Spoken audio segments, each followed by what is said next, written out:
Hi hello guys, என்னடா இது எடுத்த உடனே வீட்டை எப்படி கன்றாவியே காட்டுறாளேன்னு சொல்லி பார்க்குறீங்களா?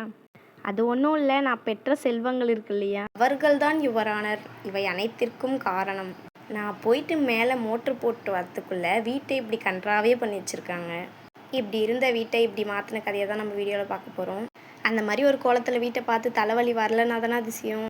தலைவலி வந்த காரணத்தினால் ஸ்ட்ராங்காக ஒரு காஃபி போட்டு குடிச்சிட்டு சமையலில் இறங்கியாச்சு. இன்றைக்கி மெனு வந்து தக்காளி சட்னியும் சாதம் தான். ஏன்னா நிறைய வேலை இருக்கிறதுனால சிம்பிளாக செஞ்சிடலான்னு சொல்லிட்டு தக்காளி சட்னியும் சாதம் தான் செஞ்சுருந்தேன்.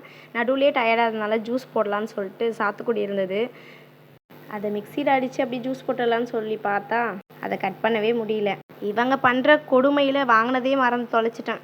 அப்புறம் என்ன மங்குன்னு புழிஞ்சு ஜூஸ் போட்டு ஒரு வழியாக குடிச்சு முடிச்சுட்டு கிச்சன் க்ளீன் பண்ண கிளம்பிட்டேன்.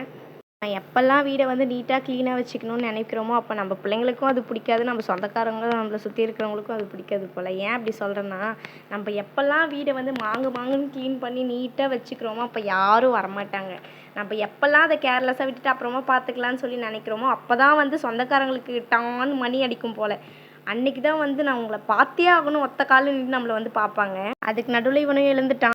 இவ்வளோ நேரம் அவன் என்னை வேலை செய்ய விட்டதே பெரிய விஷயம். அதுக்கே அவனுக்கு கோடி கும்பிடு போடணும். காலையிலேருந்து கடுமையாக உழைத்த காரணத்தினால் எனக்கும் பசிக்கும் இல்லை, அதனால் சாப்பிட ஓடிட்டேன். ஓகே, டாட்டா பாய் பாய். சப்ஸ்கிரைப் பண்ணிவிடுங்க. நெக்ஸ்ட் வீடியோவில் பார்க்கலாம்.